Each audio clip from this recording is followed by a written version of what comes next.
Shut your mouth, boy. Since when does a black kid from the gutter get to speak in my court? Judge Gerald Thornton didn't even look up when he said it. He just waved his hand, like swatting away a fly, and nodded to his bailiff.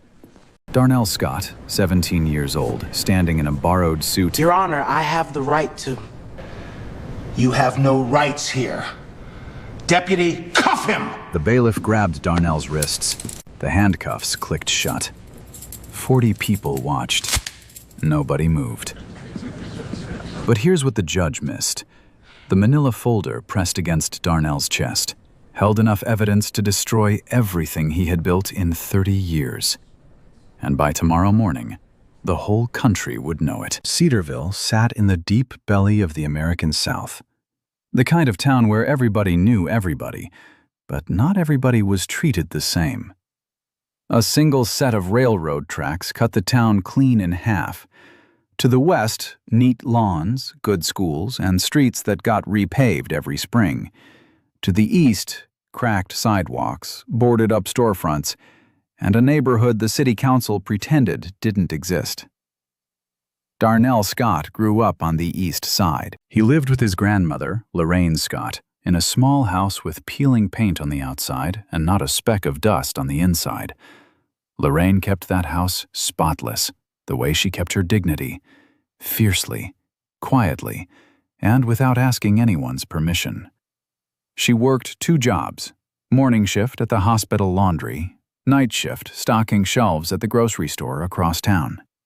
Most days Darnell only saw her for 20 minutes between shifts, standing at the kitchen counter, eating cornbread and drinking black coffee before heading back out the door. But those 20 minutes mattered. "Baby, this world will try to make you small," she told him once, buttoning up her work coat with tired fingers. "Don't you let it. You just be ready when your moment comes." Darnell never forgot that. At school, Darnell was the quiet one. Not because he had nothing to say, but because he learned early what happened when a black boy in Cedarville spoke too loud, too fast, or too smart. Teachers called it attitude. The principal called it defiance. So Darnell learned to keep his mouth shut and his eyes open. But every evening, after homework was done and the house went still, Darnell walked 6 blocks to the Cedarville Public Library. He sat at the same scratched wooden table under the same flickering lamp, and he read. Not novels, not comics.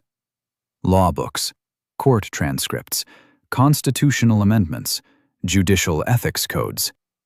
He filled notebook after notebook with case citations written in small, precise handwriting. The kind of handwriting that comes from someone who knows every word matters. Nobody knew about the notebooks. Not his teachers, not his friends, not even Lorraine. That was Darnell's world.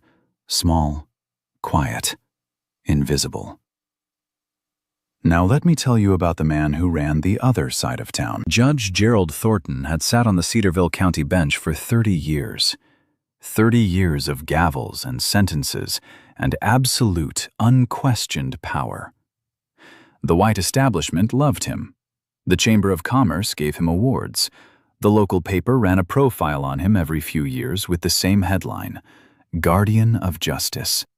And the same photograph of him standing in front of the courthouse with an American flag pin on his lapel and a smile that never quite reached his eyes. But on the east side of those railroad tracks, people didn't call him Guardian of Justice. They called him the Hammer. Because when a black defendant walked into Gerald Thornton's courtroom, the outcome was already decided before the first word was spoken. Thornton never raised his voice. He didn't need to. He had something worse than anger. He had contempt. The quiet, settled kind. The kind that sits behind polished manners and pressed robes and makes a man believe, truly believe, that the people standing before him are less than human. These people don't respect the law, Thornton once said to a colleague over lunch at the country club, cutting into a steak without looking up. They only understand consequences. These people.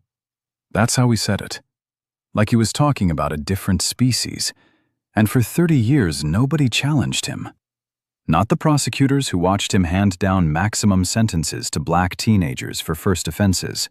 Not the public defenders who advised their clients to plead guilty because fighting Thornton was a war nobody could win. Not the local politicians who needed his endorsement every election cycle. Nobody. Until a 17-year-old boy from the east side of the tracks decided he'd had enough.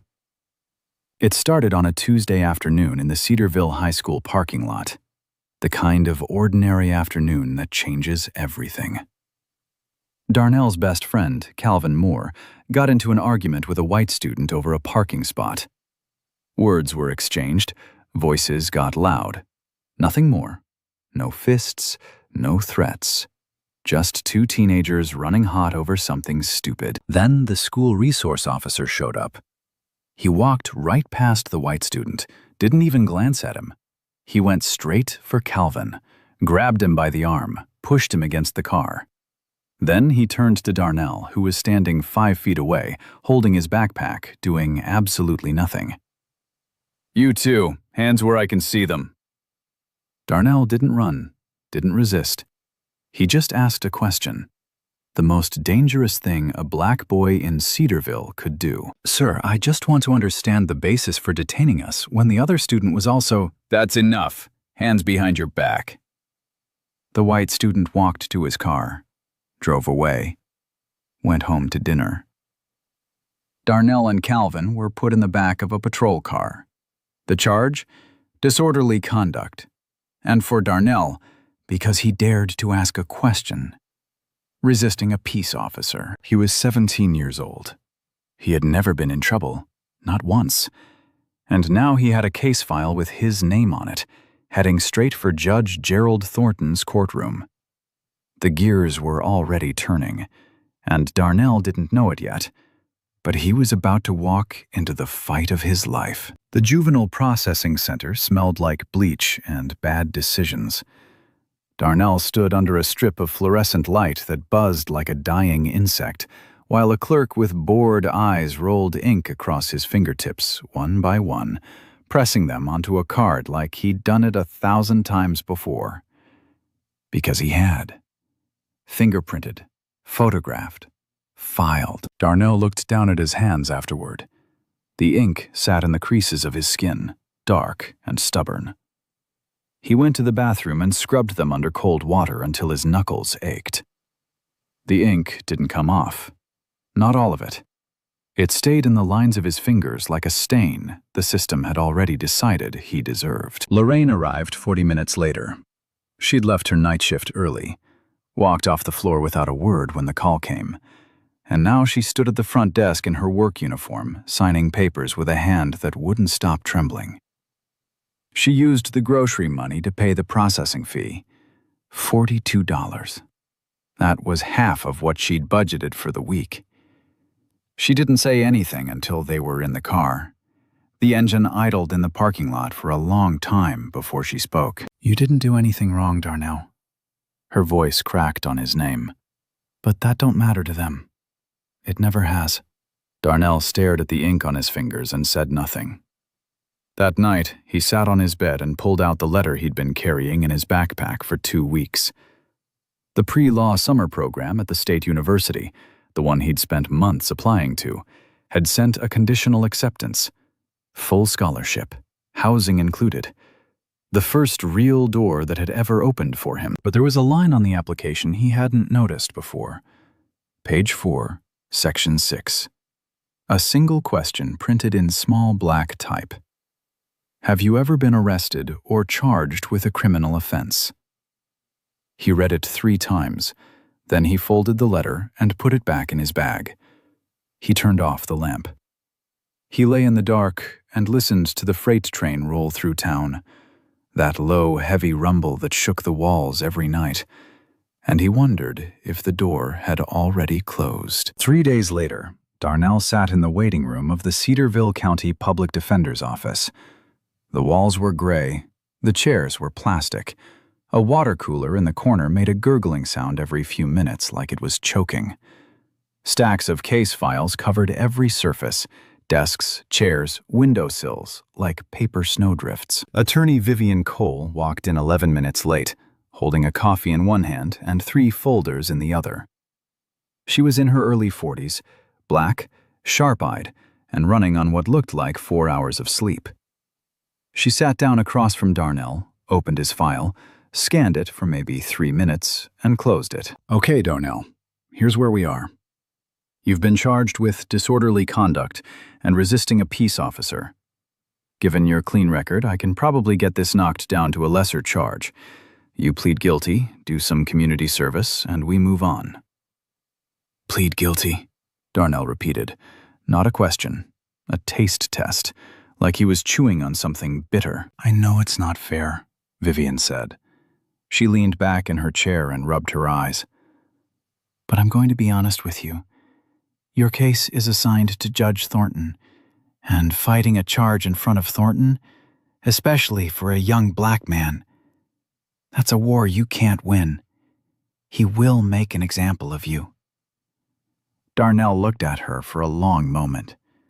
Then he said something that made her stop rubbing her eyes. What if he's the one who should be made an example of? Vivian stared at him. She opened her mouth, closed it, opened it again. Darnell, I admire the courage, I do. But you don't know what you're up against. I know exactly what I'm up against, he said quietly. I've been watching. Vivian didn't know what that meant yet. But she would. 1 week later, Darnell was back in the courthouse, not for his own hearing, but early, sitting in the gallery, watching. Thornton's docket was full that morning, case after case, most of them black defendants, most of them poor, most of them pleading guilty because their public defenders told them the same thing Vivian had told Darnell: fighting Thornton isn't worth it.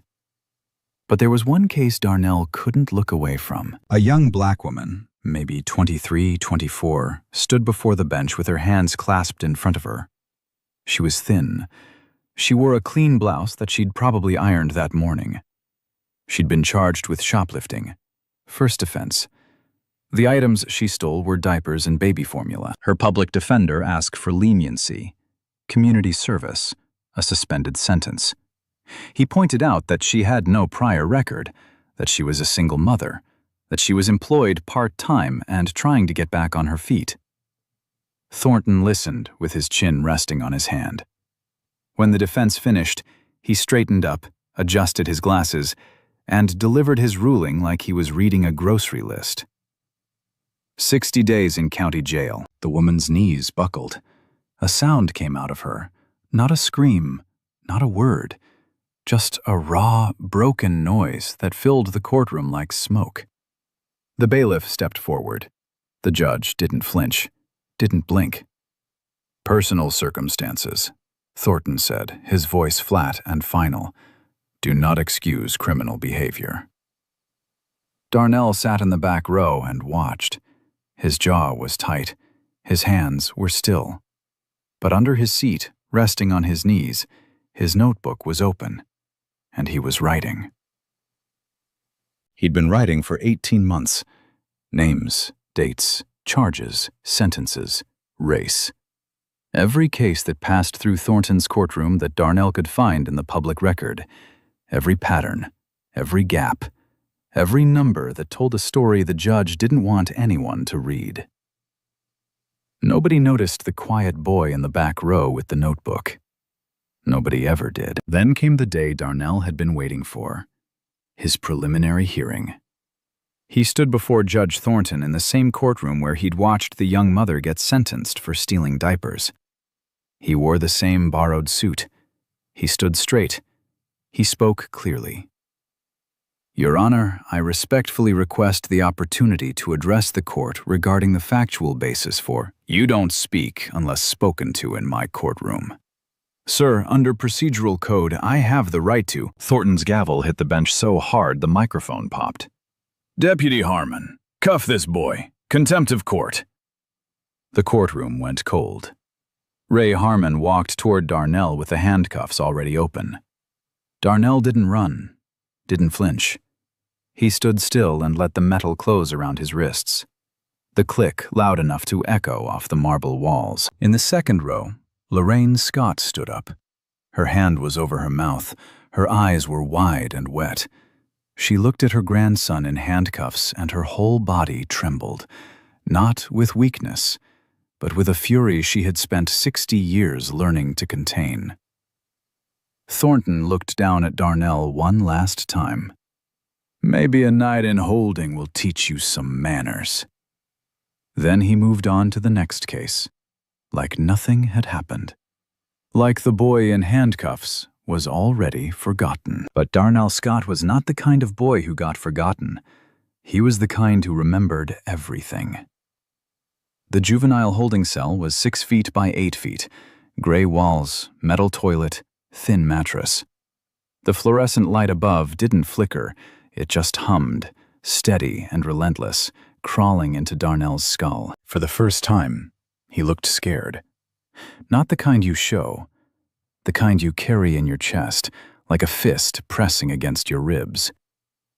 He was 17. He was alone, and the system that was supposed to protect him had just locked him in a cage for using his voice.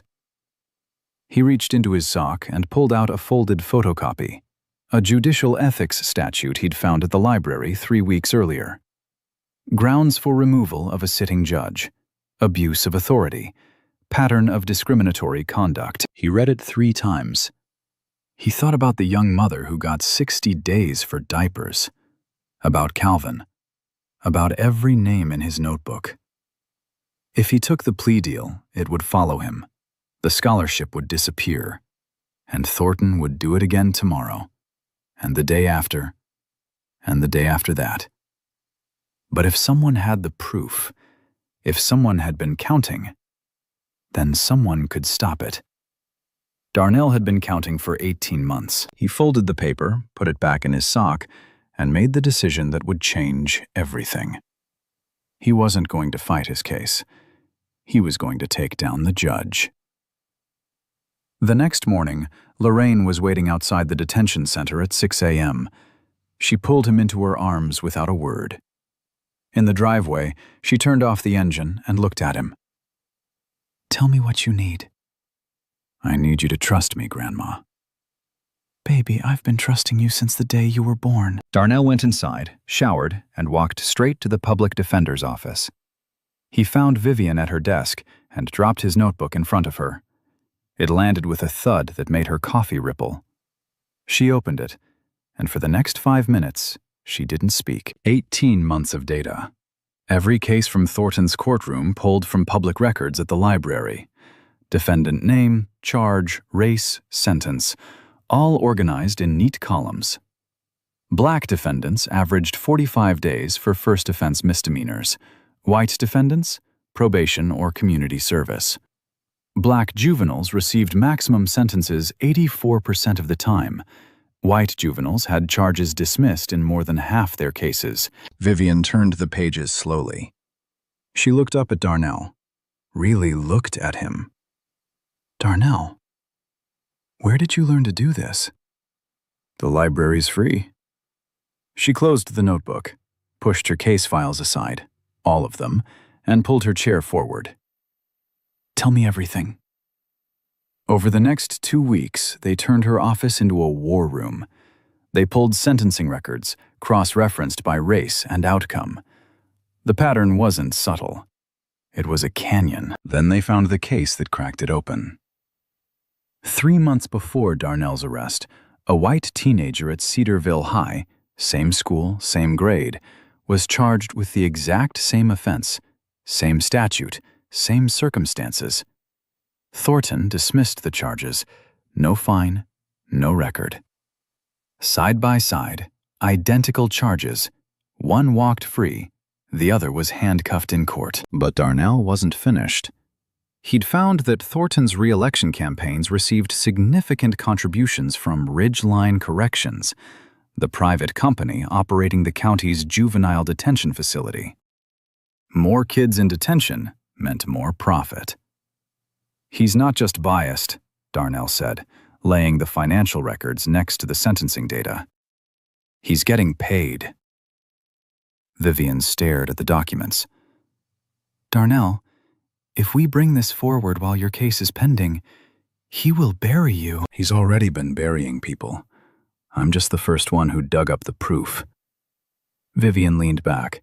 She thought about her 93 open cases, her exhaustion, what this would cost her. Then she thought about the mother who got 60 days for diapers. She picked up her phone. I know a journalist. Her name is Claire Whitfield. She's been looking into Thornton for months.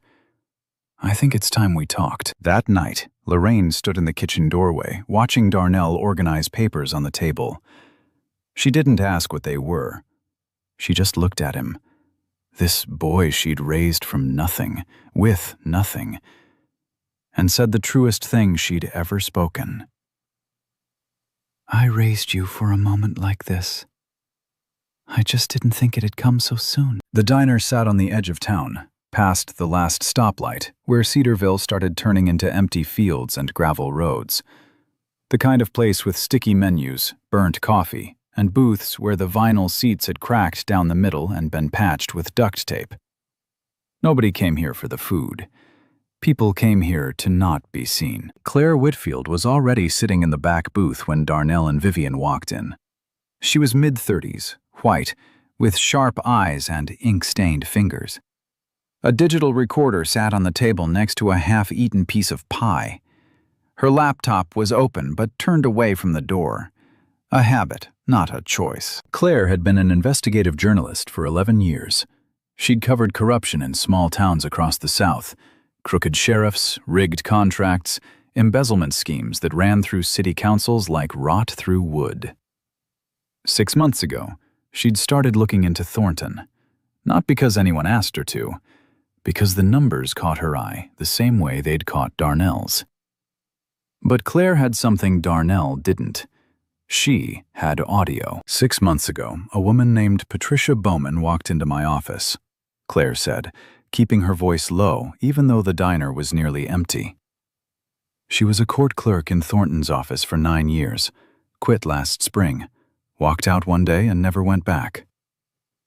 Vivian leaned forward. Why did she quit? Because she couldn't stomach it anymore. Claire turned her laptop around. On the screen was an audio file, a waveform frozen in place, waiting to be played. Patricia recorded him, multiple times, in his chambers behind closed doors, when he thought nobody was listening. Claire pressed play. The voice that came through the laptop speaker was unmistakable. Gerald Thornton. Calm, casual, the way a man sounds when he's among people he trusts, when the robe is off and the gavel is down and there's no gallery watching. He was talking about black defendants, not with anger, worse, with amusement, laughing about teaching them their place, calling them animals, saying things that would make the evening news anchors choke on their teleprompters. Vivian's jaw tightened. Darnell sat perfectly still. There's more, Claire said. She clicked to a second file, different date, more recent. This one was about Darnell. Thornton's voice filled the booth, casual, almost bored, talking to someone in his chambers about the upcoming hearing, about a black teenager who'd had the nerve to question a police officer. And then the line that changed everything. That boy needs to learn what happens when one of them talks back in my court. I'll make sure of it. Claire paused the recording. The silence in the diner was thick enough to touch. Do you understand what that is? Vivian asked, almost whispering. Darnell understood. He didn't need a law degree to know. What they'd just heard was predetermination. A judge deciding the outcome of a case before the hearing even began, motivated by racial bias. It wasn't just misconduct. It was grounds for immediate removal. I've been waiting 6 months to use these, Claire said, closing the laptop. But I needed more than audio. I needed the data to back it up. The pattern, the proof that this wasn't a one-time slip. I needed someone who could stand in front of a board and show them the whole picture. She looked at Darnell. And then your story showed up in a police report. and I realized someone had already done the work I couldn't. Darnell didn't speak for a moment. He looked down at the manila folder sitting on the table between them, the same folder he'd been carrying since the first hearing. He opened it. Inside, the notebook data, the side-by-side case comparison, the campaign finance records linking Thornton to Ridgeline Corrections, and now, Claire's recordings, statistical evidence, financial conflicts of interest, comparative case analysis, and the judge's own voice, on tape, admitting what everyone on the east side of the tracks had known for 30 years. Darnell closed the folder. He pressed his hand flat on the cover. "He thought I had nothing," Darnell said quietly. "That's why he never saw me coming." Vivian looked at the folder. Then she looked at Darnell. Then she looked at Claire. "How do you want to play this?" Claire asked. Vivian pulled out a yellow legal pad and uncapped her pen. "We file the judicial misconduct complaint with the State Conduct Board. We attach everything, the data, the finances, the recordings, all of it. And we time it with your article." "And Darnell's case?" Claire asked. "It's still pending in Thornton's court." "That's the point," Darnell said. Both women turned to look at him. "If we wait until my case is resolved, he controls the outcome. He buries me first, and then nobody listens. We have to move while I'm still standing in front of him, while the whole courtroom is watching." Vivian studied him for a long moment. 17 years old, borrowed suit, dollar store notebook, and a legal strategy that half the attorneys in the state wouldn't have the nerve to execute. "Okay," she said. "Then we go." Darnell picked up the manila folder and held it against his chest, the same way he'd held it that first day in court, when Thornton told him to sit down and shut his mouth. Same folder, same boy, but everything inside, and everything ahead, had changed. The morning of Darnell's trial, the sky over Cedarville was the color of dirty dishwater. Low clouds, no wind, the kind of weather that feels like it's holding its breath. Darnell stood on the courthouse steps at 8:15, wearing the same borrowed suit. Lorraine had pressed it the night before, twice, and sewn the button back on the left cuff that had been loose since the first hearing. She stood next to him now, her purse held tight against her hip, her chin high, her eyes scanning the courthouse door like she was walking into enemy territory. Because she was. Vivian met them in the hallway outside courtroom B. She carried a leather briefcase, not the usual armload of loose folders. Today, everything was organized, tabbed, color-coded. She'd been up since 4 a.m. "How are you feeling?" she asked Darnell. "Ready," he said. And he meant it. The courtroom was full. Not packed, not yet, but fuller than usual for a juvenile disorderly conduct case. Word had gotten around, not about the complaint, that was still sealed, but about the boy who'd been handcuffed for speaking. In a town like Cedarville, that kind of story travels fast. People from the east side filled the back rows. A few teachers from the high school sat near the middle. Calvin Moore sat in the third row with his mother, his knee bouncing. Judge Gerald Thornton entered at exactly 9 o'clock. Black robe, American flag pin, the same unhurried walk he'd perfected over 3 decades, the walk of a man who owned the room before he entered it. "All rise," Deputy Harmon called out. Everyone stood. Thornton settled into his chair, adjusted his glasses, and opened the case file without looking at the gallery. Case number 2024-JV-0331. The State versus Darnell A. Scott. Charges: disorderly conduct, resisting a peace officer, and criminal contempt of court. He looked up.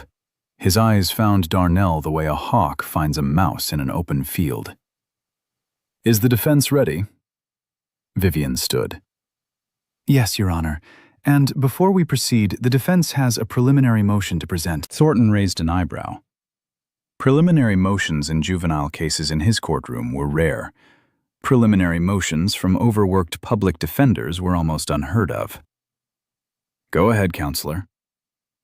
Vivian opened her briefcase and removed a bound document, 36 pages plus exhibits.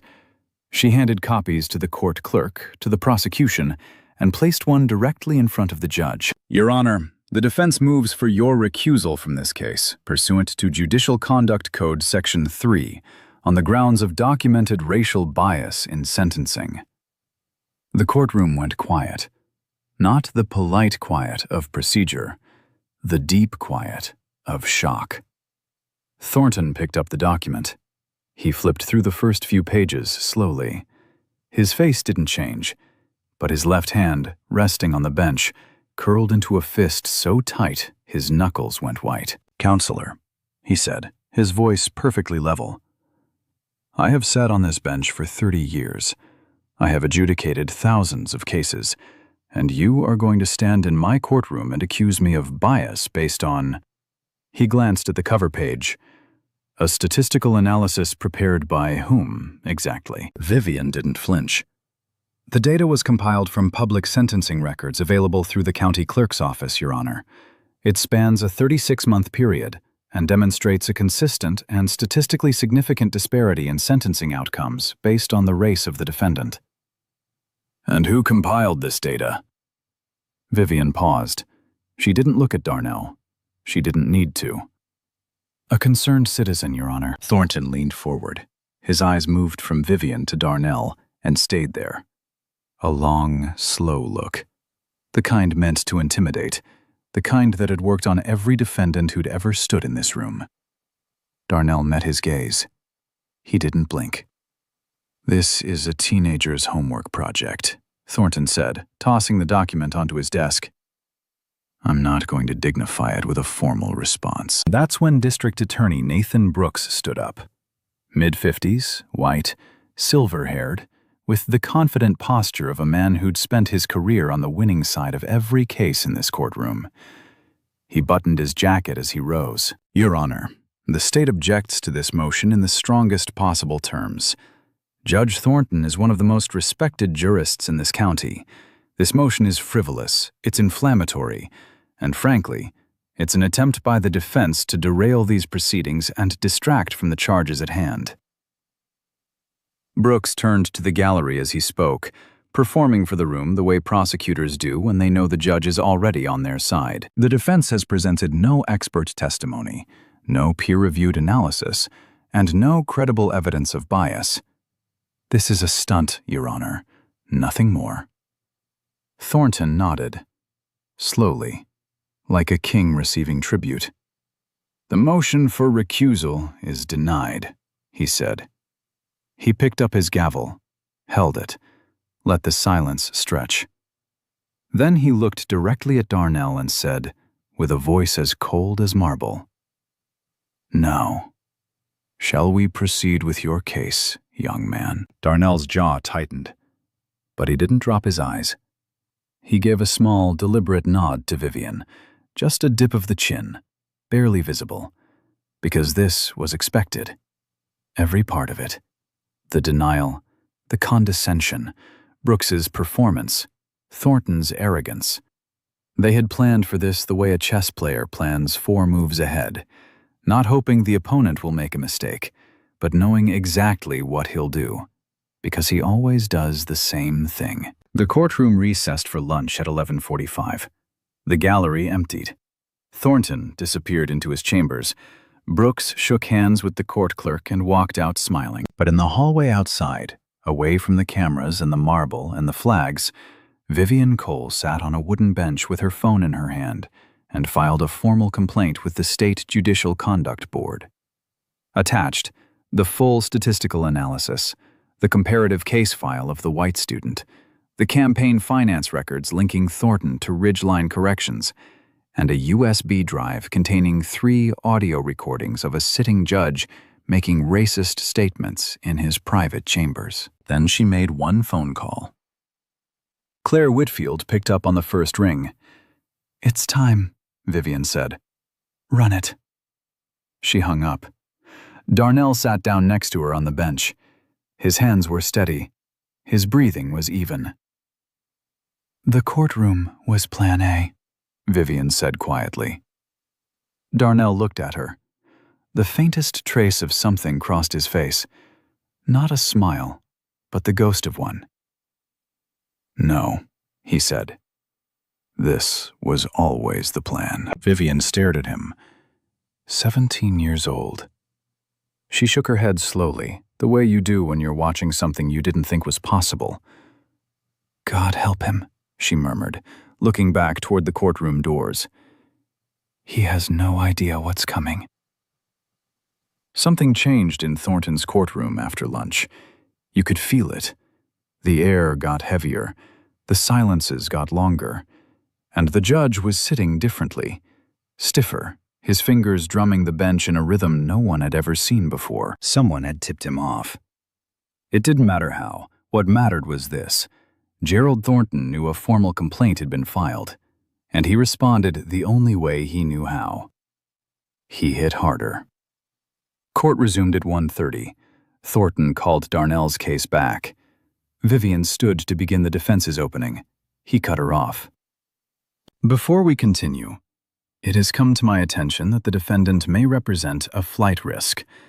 The court is revoking bail, effective immediately. The defendant will be remanded to juvenile custody." Vivian was on her feet. "Your Honor, my client is 17 with no prior record and lives 3 miles from this courthouse. There is no basis—" "I wasn't finished, Counselor." The gavel came down. Deputy Harmon was already walking toward Darnell with the handcuffs. Again. Same deputy, same walk.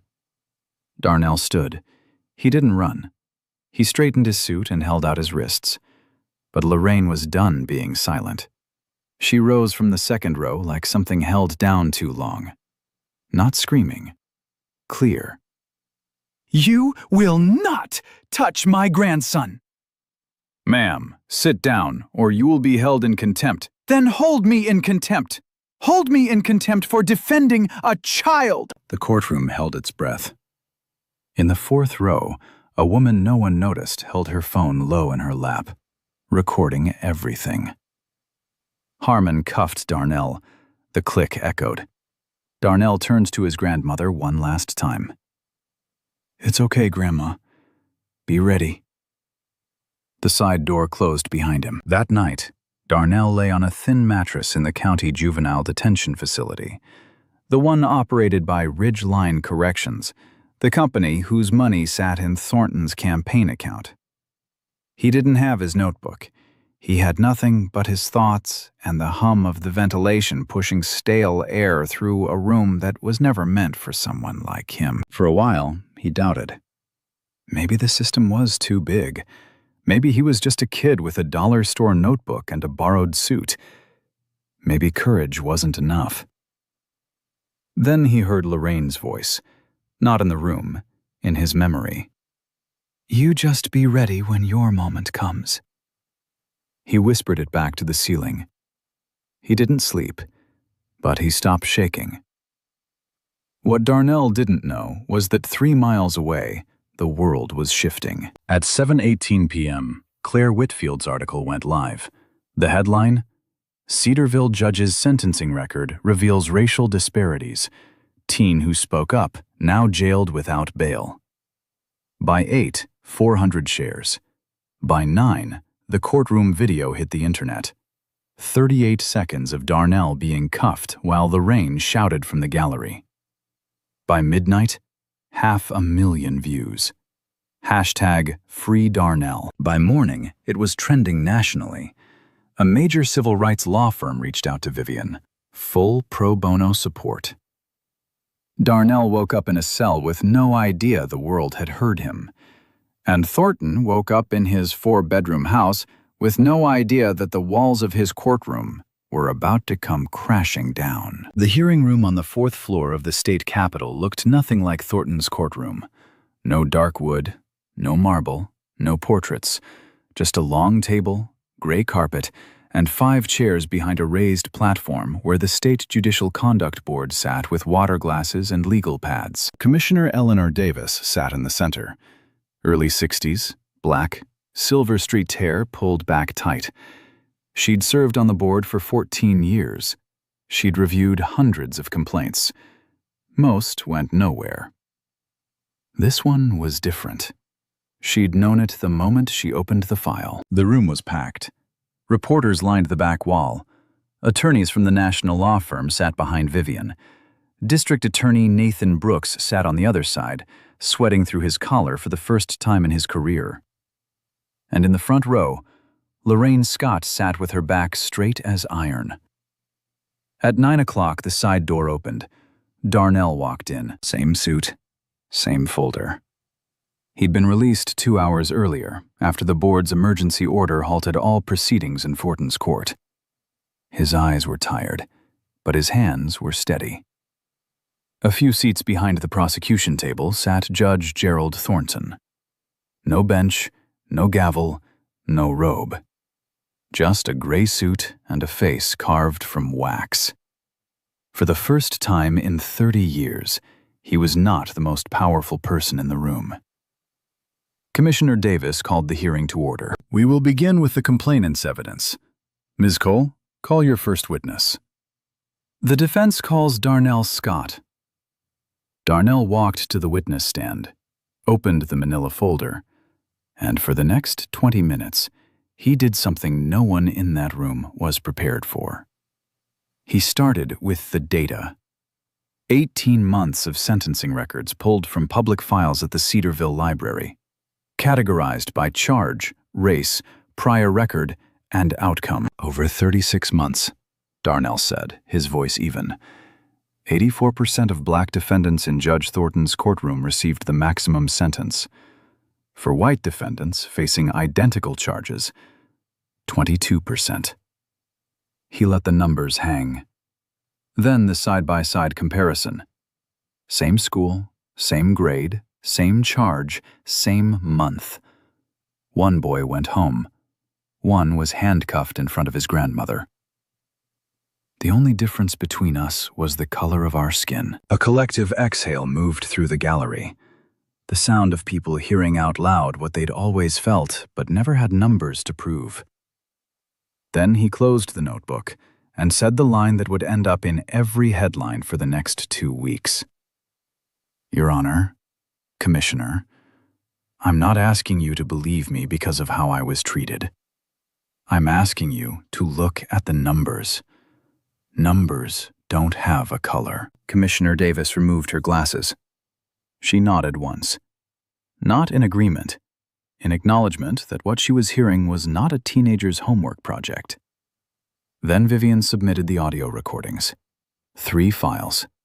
Authenticated by forensic specialists, corroborated by former court clerk Patricia Bowman. The first recording. Thornton laughing about black defendants. Words no robe could walk back. The second. Names mentioned. Sentences discussed before hearings took place. The third. About Darnell. That boy needs to learn what happens when one of them talks back in my court. I'll make sure of it. The room went silent. The kind of silence that has weight. Commissioner Davis looked at Thornton. Judge Thornton, you will have your opportunity to respond. But right now, this board is going to listen. Thornton's attorney objected to the recordings. Overruled. Argued they were obtained without consent. Davis cited the state's one-party consent law. Every door was already locked. Then Thornton stood. He buttoned his jacket, walked to the podium with the same unhurried stride he'd used for 3 decades. He started strong. 30 years of service, awards, commendations, the burden of the bench. But the words sounded hollow, rehearsed too many times in front of a mirror. When he reached the recordings, he stumbled, called them out of context, called Bowman disgruntled, called the data manipulated by activists. Then he pointed at Darnell. This is a troubled youth, a juvenile defendant manipulated by outside forces to attack Judge Thornton. Commissioner Davis's voice cut like a scalpel. You are addressing the evidence, not the character of a 17-year-old witness. Thornton stopped. His hand was still raised. He looked at Darnell, and for the first time in 30 years, he saw him. Not a case number, not a nuisance. A boy who had walked into the machine alone and taken it apart from the inside. His hand dropped. His shoulders fell. "I have nothing further," he said, and the room exhaled. Commissioner Eleanor Davis removed her glasses, set them on the table, and folded her hands. She looked at the other 4 members of the board. Each one nodded. Then she leaned into the microphone. "This board has reviewed the evidence presented today. Based on the weight and consistency of this evidence, Judge Gerald Thornton is suspended from all judicial duties effective immediately, pending a full, formal investigation. All pending cases will be reassigned. This board is recommending a comprehensive review of all cases adjudicated by Judge Thornton over the past 5 years." She turned a page. The paper sounded like thunder in the silence. "Additionally, all charges against Darnell A. Scott are referred to the reassignment panel with a recommendation for immediate dismissal, given the documented evidence of judicial bias and predetermination." She set down her pen. She looked directly at Darnell. "Mr. Scott, this board owes you its gratitude. What you did, the research, the documentation, the courage to bring it forward while your own freedom was at stake, is not something most adults would attempt." She paused. "You did what this system should have done a long time ago." Darnell's chin dipped. Just once. A small nod that held everything he couldn't say out loud. His lips pressed together. Something behind his eyes released, like a rope pulled too tight for too long, that finally lets go. In the front row, Lorraine Scott lowered her head. Her shoulders shook. The tears she had held through handcuffs and holding cells came down her face in quiet, steady streams. On the courthouse steps, the sun had broken through. Darnell walked out into the light and stopped, blinking, adjusting. He'd been in courtrooms and cells for so long, the warmth almost hurt. Lorraine came through the door behind him. She didn't call his name. She just walked up and wrapped her arms around him and held on. Cameras clicked. People watched. But in the center of it all, it was just a grandmother and her grandson, standing in the sun, holding each other like the world had tried to pull them apart and failed. She put her hands on his face, both hands, palms against his cheeks. "I always knew," she said. "Baby, I always knew you'd be ready." In the weeks that followed, the dominoes fell. Thornton was permanently removed from the bench. Criminal charges, obstruction and civil rights violations, were referred to the Attorney General. Over 200 cases were flagged for review, dozens of convictions overturned, records expunged. The young mother sentenced to 60 days for stealing diapers had her conviction vacated. On the day she walked out of the courthouse, she found Darnell at the bottom of the steps. She didn't know him, but she knew. She hugged him without a word, then walked away holding her daughter's hand. Calvin Moore's charges were dropped. He called Darnell that night.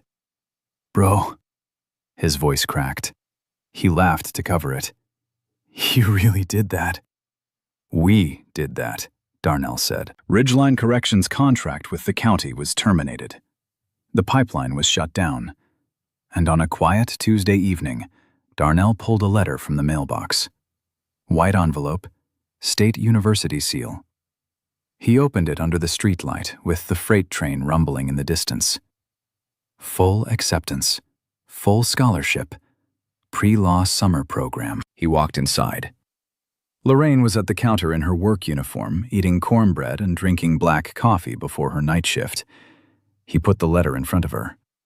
She read it, set down her coffee, pressed her hand flat on the paper like she was making sure it was real. "Vivian called today," Darnell said, leaning against the doorway. "Asked if I ever thought about law school. For real." Lorraine looked up. "What did you say?" Darnell looked at the letter, at the kitchen, at the woman who raised him with nothing but cornbread, black coffee, and a spine made of iron. I told her I've been thinking about it since I was 12. The Cedarville Public Library closed at 9 on weeknights. By 8:30, the place was usually empty. But on this Thursday, the scratched wooden table under the flickering lamp in the back corner was full. Darnell sat at the head of it, the same seat he'd occupied alone for years. Only now, 3 kids from the east side sat around him. One had a notebook open, another highlighted a court transcript. The third was reading a pocket-sized Constitution that Darnell had bought her for $3 at the used bookstore on 5th Street. He didn't call it a class. He just told a few kids in the neighborhood that if they wanted to learn how the law really worked, they could come to the library on Thursdays. The most powerful thing you can do, he told them, is know your rights.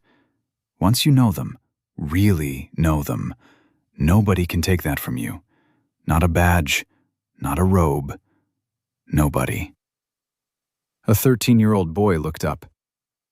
But what if they don't listen? Darnell thought about the handcuffs, the holding cell, the gavel. Then you write it down. Every word, every name, every date. And you keep going until someone does listen. Because someone always does. The boy picked up his pen and started writing. Outside, a freight train rumbled through town. But tonight, it didn't sound like loneliness. It sounded like the world moving. If this story moved you, share it with someone who needs to hear it tonight. Hit that like button, subscribe so you never miss a story like this, and leave a comment. Tell me about a time you were underestimated and proved them wrong. I read every single one. Because the truth doesn't need power. It just needs a voice. And yours counts. What photo, what moral suit, and 30 years of unchecked power gone. He was 17, and nobody saw him coming. Everyone told Daniel to stay quiet. Take the peace. More, because fighting a judge like Taunton does a war nobody wins. But Daniel understood something more people don't. Silence isn't safety. Silence is permission. So while a mother got 60 days for stealing diapers, he sat in the back row and counted every name, every sentence. 18 months alone, 200 cases reviewed, dozens of convictions overturned, a private prison pipeline shut down. That mother got free, holding her daughter's hand. Not because someone powerful showed up, because a boy with a library card decided the truth was worth more than his own freedom. And his grandmother said it back. Don't let this word make you small. He did it. But he was stay with me. How many truths are sitting in the back row right now, waiting for someone brave enough to write them down? And what if that someone is you? Tell me in the